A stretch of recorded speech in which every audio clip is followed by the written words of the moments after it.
우리 다 같이 사도신경 하심으로 우리의 신앙을 고백하시면서 7월 16일 금요 심야 예배 하나님께 올리도록 하겠습니다. 전능하사 천지를 만드신 하나님 아버지를 내가 믿사오며 그 외아들 우리 주 예수 그리스도를 믿사오니 이는 성령으로 잉태하사 동정녀 마리아에게 나시고 본디오 빌라도에게 고난을 받으사 십자가에 못 박혀 죽으시고 장사한 지 사흘 만에 죽은 자 가운데에서 다시 살아나시며 하늘에 오르사 전능하신 하나님 우편에 앉아 계시다가 저리로서 산자와 죽은 자를 심판하러 오시리라.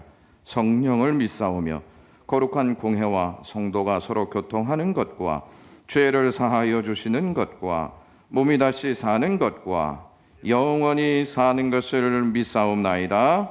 아멘. 하나님 아버지, 더운 날씨 가운데에도 저희들이 하나님 앞에 나아가기를 원합니다.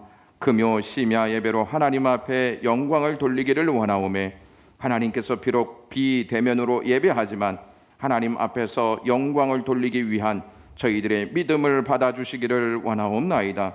성령께서 저희들의 마음을 주장하여 주셔서 하나님을 주목할 수 있게 하여 주시고 마음과 뜻과 정성을 다하여서 하나님을 예배할 수 있는 시간 되게 하시옵소서. 저희들의 믿음이 더 굳건히 세워질 수 있게 해 주시고 하나님을 바라보면서 진정한 소망이 무엇인지를 깨달을 수 있게 은택을 더하시옵소서. 오늘도 하나님의 말씀을 듣습니다. 그 말씀이 내 말씀이 되게 하시고 우리의 삶을 움직이는 능력과 샘물 되게 허락하시옵소서. 모든 영광을 하나님께 돌리오며 예수 그리스도의 이름으로 기도드리옵나이다. 아멘. 오늘 저희들에게 주시는 하나님의 말씀 보겠습니다. 하나님의 말씀은 이사야 43장 1절에서 7절 말씀 보겠습니다. 이사야 43장 1절에서 7절까지의 말씀 보겠습니다.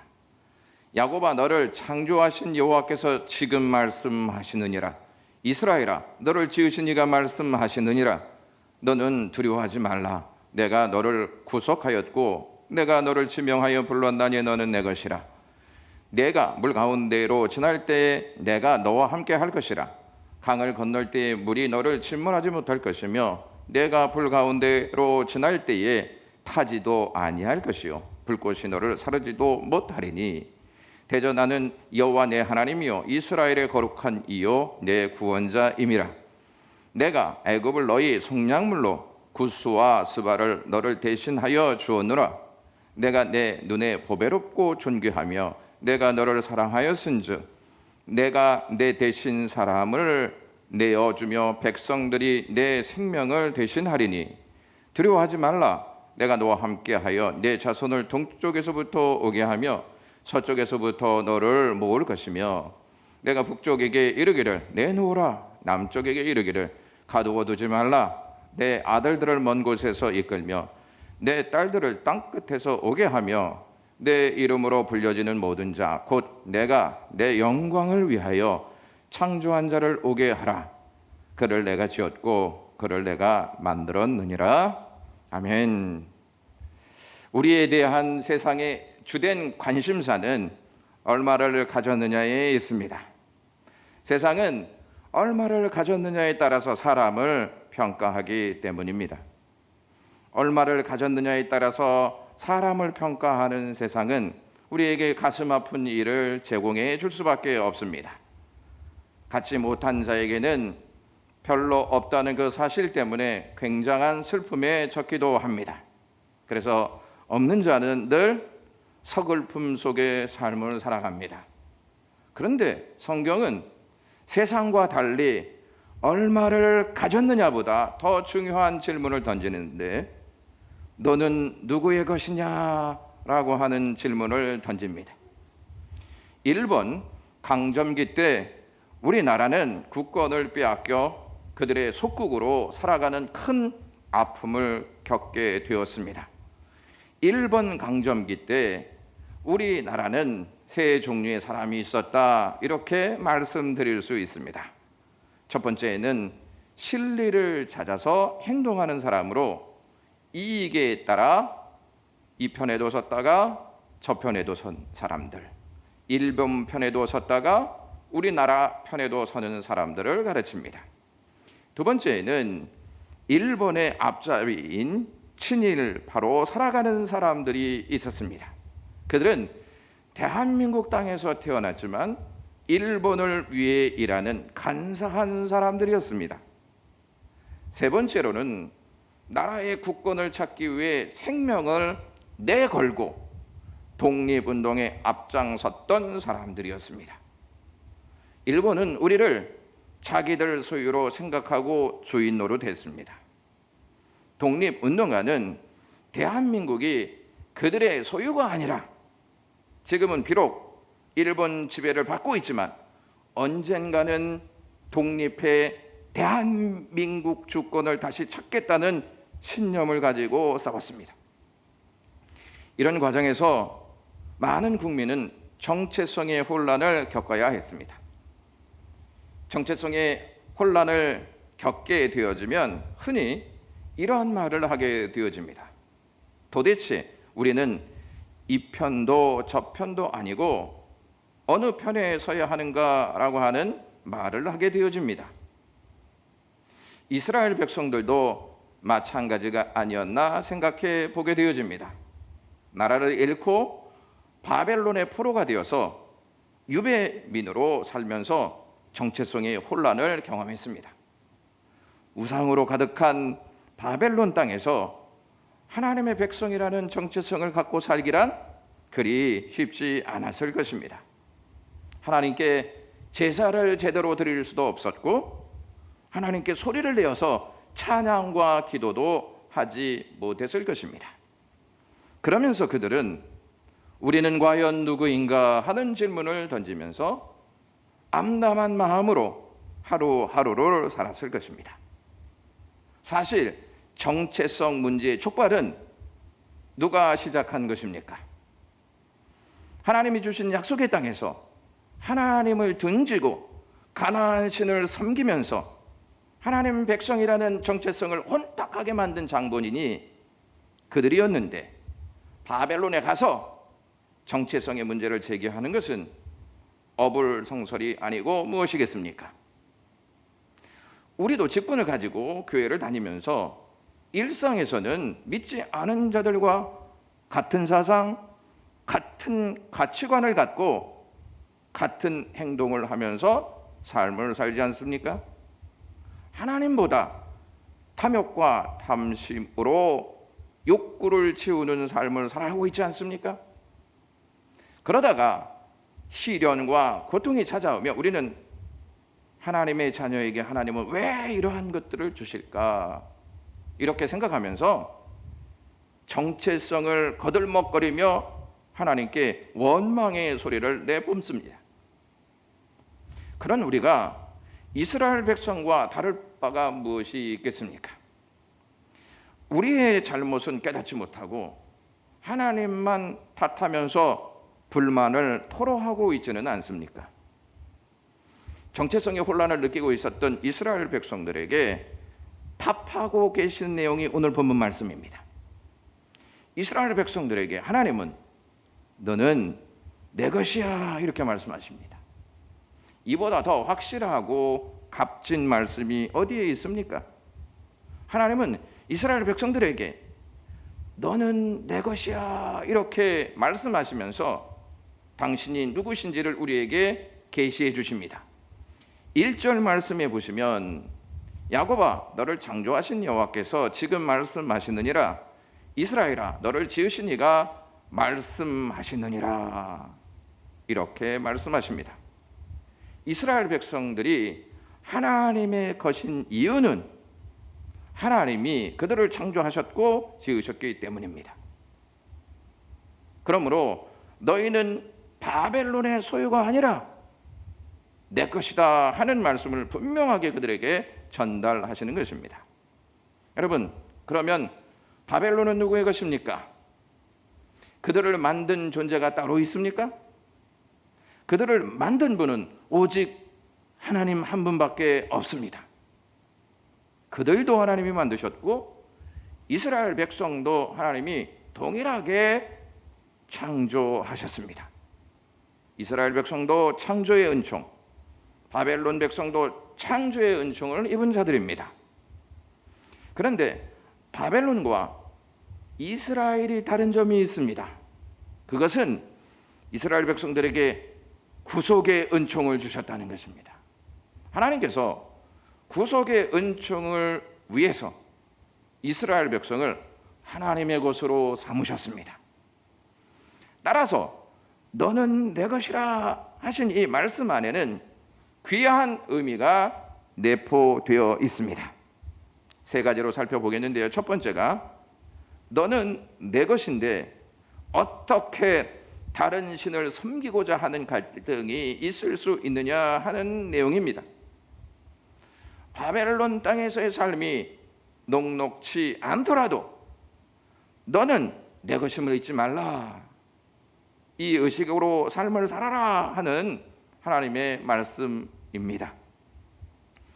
바벨론은 세속적 종교와 문화로 가득한 곳이었습니다.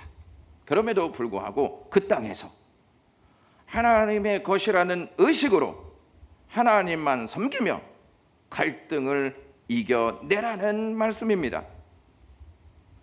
우리도 지금 코로나와 세속적 종교와 문화에 갈등하며 삶을 살아가고 있습니다.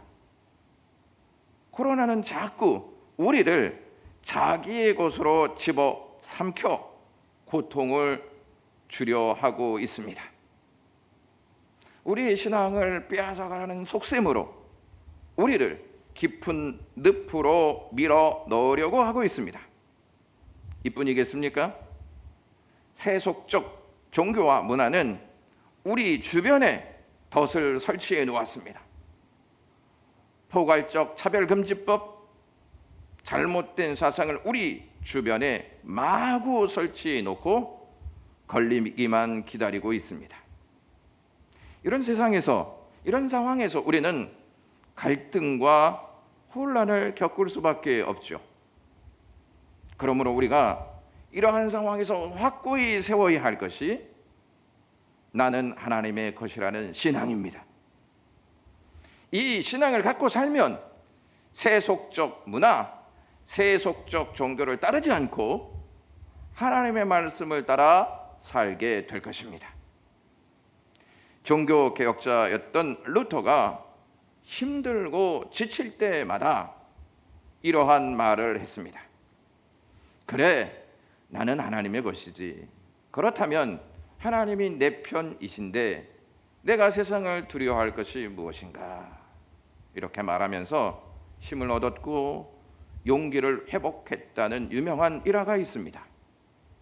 둘째로, 너는 비록 바벨론 포로가 되어 살지만 너는 내 것이기 때문에 내가 너와 함께 있다는 뜻을 담고 있습니다.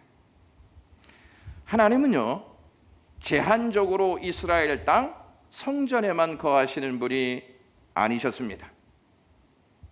이스라엘 백성은 하나님이 무소부재하신 분이다 하는 것을 점점 잃어버리고 있었습니다.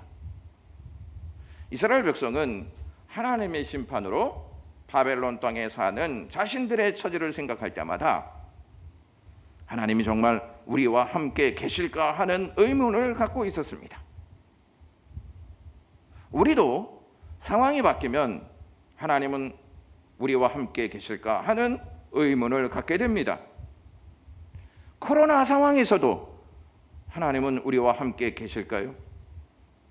대면 예배에서 비대면 예배로 전환된 상황에서도 하나님은 우리와 함께 계실까요? 어떠한 상황에서도 우리가 하나님의 것이라는 믿음을 내려놓아서는 안 될 것입니다. 2절 말씀에 이러한 말씀이 있습니다. 내가 물 가운데로 지날 때 내가 너와 함께 할 것이라.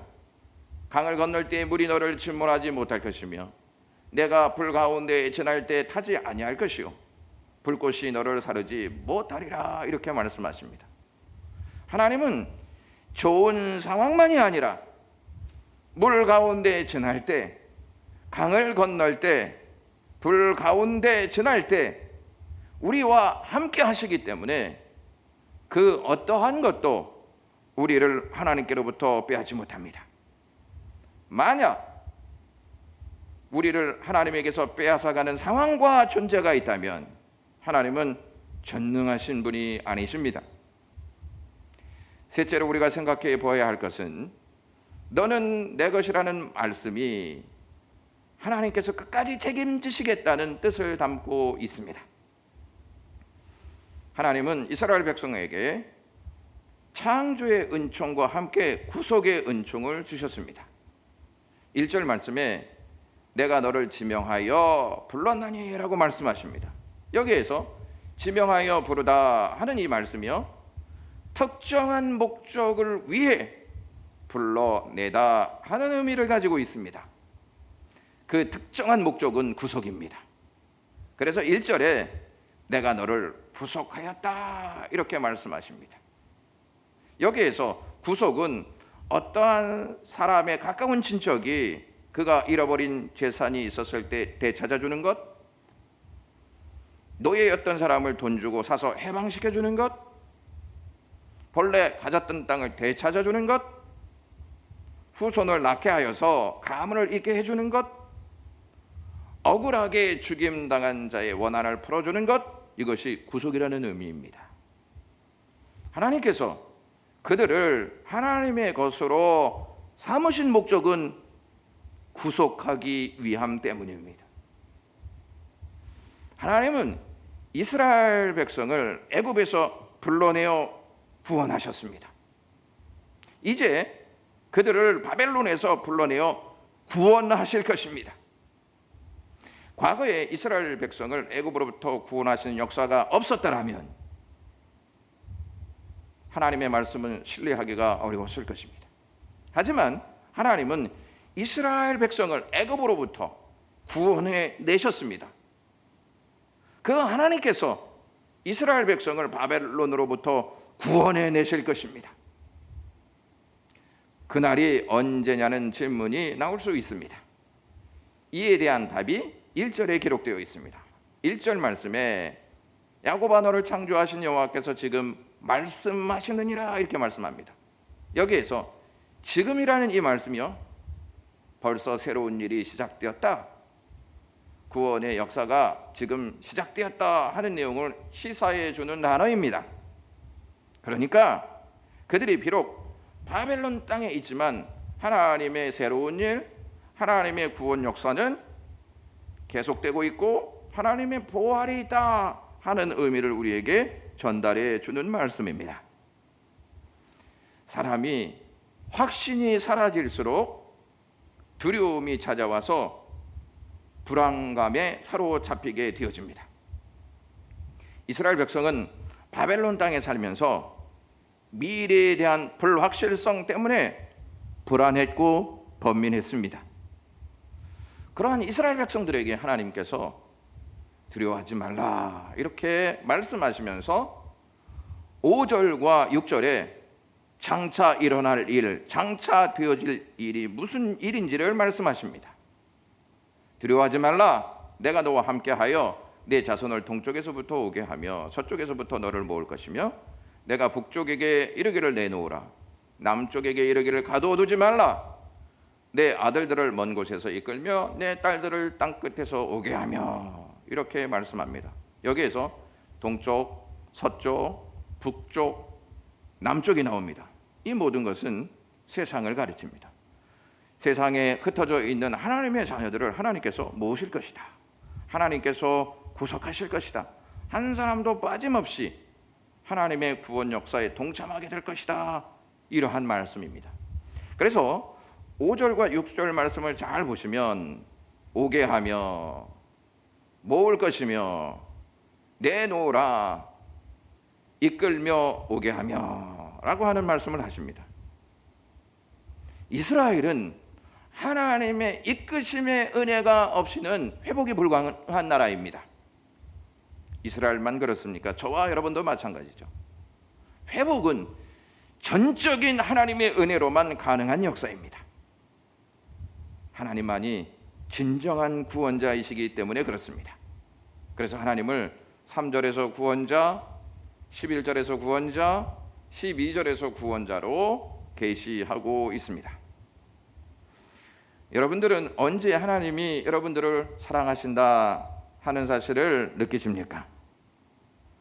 상황이 좋아지고 복된 일들이 찾아왔을 때 그렇습니까? 막혔던 일들이 척척 풀리고 남들보다 더 나은 상황이 찾아왔을 때 하나님이 나를 진짜 사랑하시는구나 이렇게 실감하십니까? 그런데 하나님께서 바벨론 포로로 살아가는 이스라엘 백성들에게 4절에 무슨 말씀을 하시냐면 내가 내 눈에 보배롭고 존귀하며 내가 너를 사랑하였은즉 내가 내 대신 사람들을 내어주며 백성들이 내 생명을 대신하리라 이렇게 말씀하십니다. 하나님은 상황에 따라서 우리를 바라보시는 분이 아니십니다. 우리가 코로나 상황에 있든지 없든지 다른 사람보다 더 많이 가졌든지 못 가졌든지 슬픔에 빠져 있든지 기쁨에 있든지 질병에 갇혀 있든지 갇혀 있지 않든지 고통 중에 신음하고 있든지 좋아서 웃고 있든지 하나님은 그것과 별개로 우리를 보배롭고 존귀한 자로 여기십니다. 그런 하나님께서 우리를 끝까지 책임져 주십니다. 이 사실을 저와 여러분들은 믿고 확신해야 할 줄로 믿습니다. 시각장애인 교회를 개척해서 40년 동안 시각장애인, 중증장애인을 섬기고 계시는 시각장애인들의 어머니 서천석 원장이 있습니다. 그분은 숙명여대 국문학과를 졸업했습니다. 그리고 중학교 국어 교사로 활동했습니다. MBC 아나운서 공채에 합격하기도 했습니다. 그런데 숙명여대 국문과 4학년 때 점점 까만 점이 떠다니는 것을 보게 되어집니다. 이게 웬일일까 하고 알아보니 베체트병이라고 하는 질병이었습니다. 이 병은요 점점 시력이 나빠져서 결국은 시력을 잃게 되는 병이었습니다. 이 병을 가지고 있다니 얼마나 고통스러웠겠습니까? 그래서 MBC 아나운서 공채에도 합격을 했지만 시력을 잃게 되었기 때문에 사표를 내고 맙니다. 절망에 빠진 그녀가 목사님의 권유를 받아서 기도원에 들어가게 됩니다. 한겨울 기도원에 들어가서 매일같이 눈물로 기도했습니다. 내가 앞도 보지 못하게 되고 이제 나는 인간 쓰레기처럼 살아가게 되는구나. 왜 내게 이러한 시련이 다가왔는가 울부짖으면서 기도했습니다. 겨울이 지나가고 봄이 지나가고 여름이 왔습니다. 그때까지 응답이 없었습니다. 무더운 여름날 닷새 동안 물도 먹지 않고 간절히 주님 앞에 이렇게 부르짖었습니다. 주님, 나를 어떻게 하시렵니까? 주님, 나를 어떻게 하시렵니까? 이렇게 간절히 기도하고 있는데 하나님의 음성이 들려왔습니다. 하나님의 음성은 이런 것이었습니다. 너는 내 것이다. 내가 너를 통해 영광을 받을 것이다. 내가 너를 통해 영광을 받을 것이다 하는 음성이었습니다. 이 음성을 듣고 나서 큰 위로와 용기를 얻게 되었습니다. 그러면서 이렇게 외쳤습니다. 이제 나도 쓸모가 있구나. 하나님께서 나를 쓰시는구나 하는 사명감을 갖게 되었습니다. 그리고 내려와서 신학대학원에 들어가 공부를 하고 주의 종이 되어서 1971년도 시각장애인 교회인 한국맹인교회를 설립하고 시각장애인 부부의 딸을 입양해서 기릅니다. 그리고 영국 선교단체와 손을 잡고 전국에 있는 시각장애인들에게 장학사업을 하기 시작하고 순회 사역을 계속 이어갑니다. 시각장애 아이들을 위해서 우리나라 최초로 점자 참고서를 만들고요. 한국 점자 번역 교본도 만들었습니다.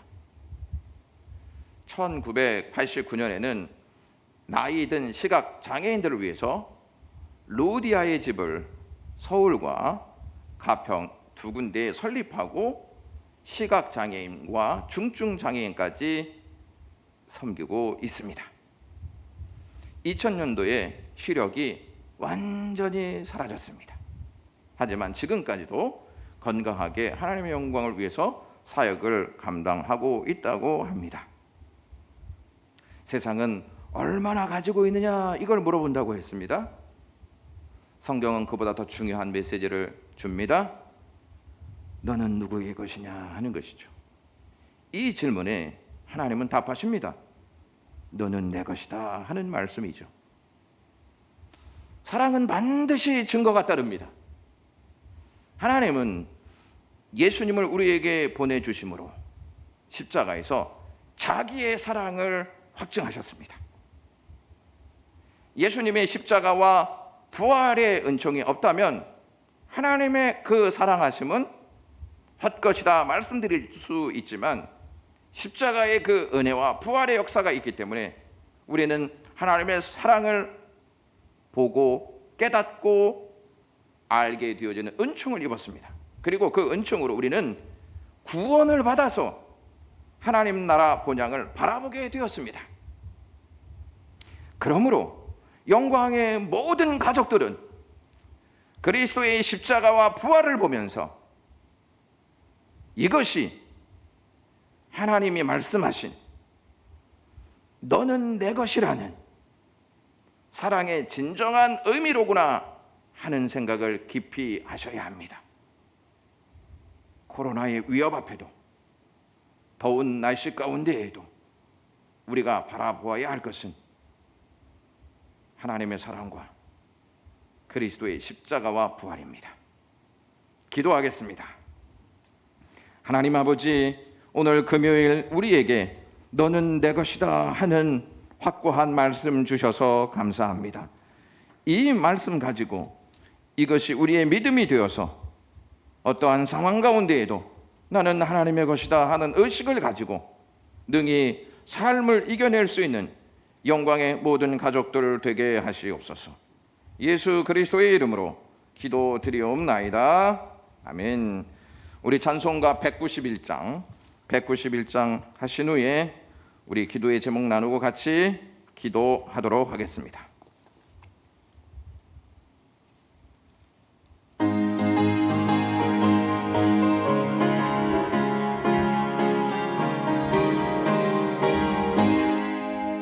내가 매일 기쁘게 술래길 행함은 주의 팔이 나를 안보하며 내가 주의 큰 복을 받는 참된 비결은 주의 영이 함께함이라.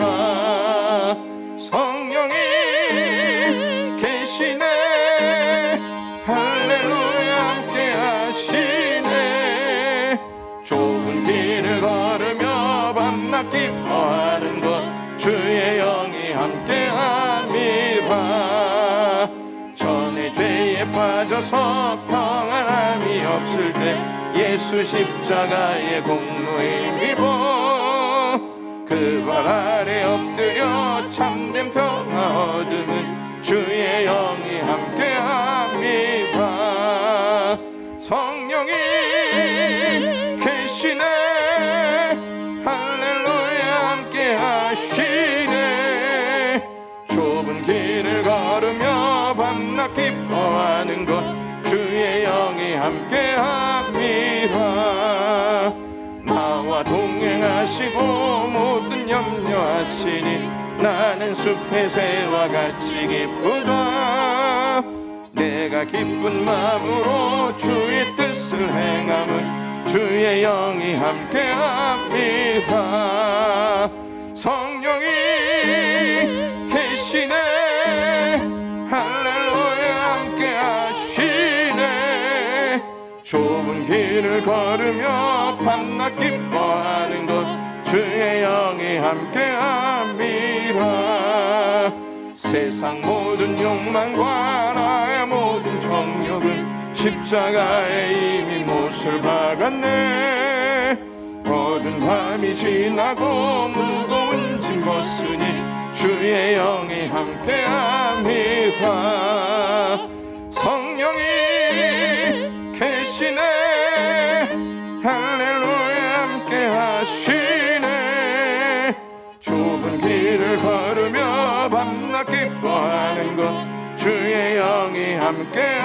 함께함이라.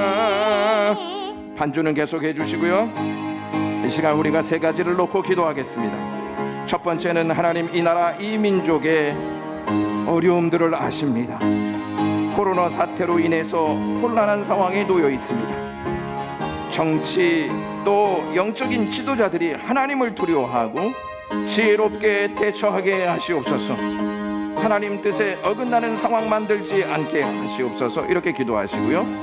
두 번째는 한국교회와 영광교회를 위해서 기도하시는데, 하나님, 세속적인 종교와 문화로부터 성령 하나님의 능력으로 깨어서 주님 바라볼 수 있게 하시옵소서.